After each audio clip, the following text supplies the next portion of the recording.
Okay లత గారు, ఇప్పుడు మనము బటర్ పన్నీర్ మసాలా మీ ఫేవరెట్ అన్నారు కదా, అది చేసి చూపిస్తాను సరేనా. ఇలా మనం కొంచెం ఆయిల్ వేసుకుంటాం. చూడండి ఎంత వేసాను. దాంట్లో కదా అది వేసుకుందాం.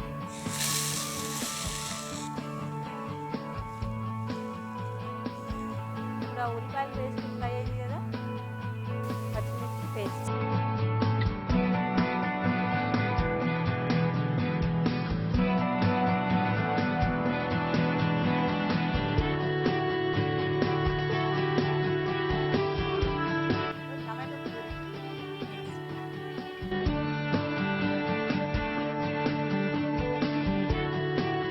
ఆ టమాటో పచ్చివాసన ఆ పచ్చివాసన కొంచెం తగ్గేదాకా ఫ్రై చేసుకోవాలి సరేనా.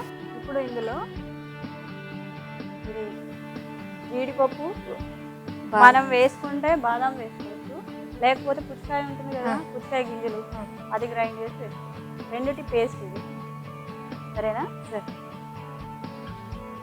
బాదం గింజలు వేసినారు మేడం. నేను బాదం గింజలు.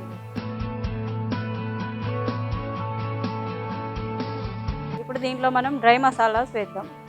కొంచెం ధనియాల పొడి,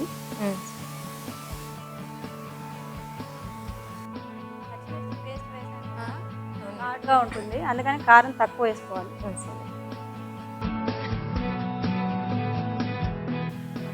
సరిపడంగా ఉప్పు. మీరు నిదానంగా కలుపుతుండండి. అది అడుగంటే ఛాన్స్ ఉంటుంది, జాగ్రత్త. ఫస్ట్ కారం వేసాను కదా, కారం వేసి కొద్దిగా గరం మసాలా పౌడర్ వేసాను.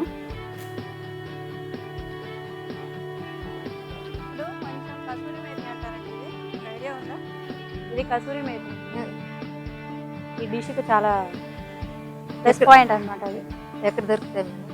మామూలు జనరల్ స్టోర్లో దొరుకుతుంది. అది మెంతికూర ఉంటుంది కదా, అది కొంచెం ఎండబెడితే అలా అవుతుంది. ఇందులో హాఫ్ బటర్ వేసానండి.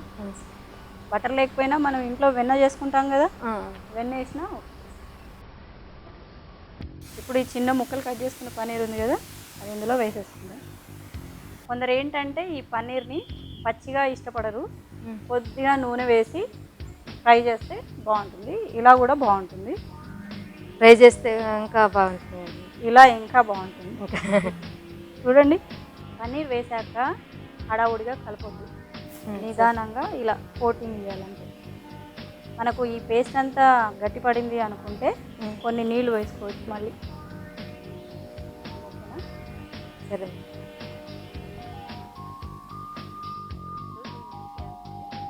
మూత పెట్టి ఒక 2 minutes ఉడకనిద్దాం. అలా ఉడికితే ఏమవుతుందంటే ఆయిల్ ఉంటుంది, ఆ ఆయిల్ అంతా పైకి వస్తుంది. అప్పుడు మన డిష్ రెడీ అయిపోయింది. చూసారా ఎంత ఈజీగాను? ఎంత టెన్షన్ పడ్డారు కదా మీరు అనవసరంగా. పన్నీర్ బటర్ మసాలా అంటే టెన్షన్ పర్లేదు మేడం, నేర్చుకునేదానికి ట్రై చేస్తున్నాను. ఓ నేర్చుకోవడానికా? ఏవో ఇలా బుడగలు వస్తున్నాయి కదా, నూనె బుడగలు వచ్చేంత వరకు దీన్ని కొంచెం ఉడికిస్తే మన పన్నీర్ బటర్ మసాలా రెడీ.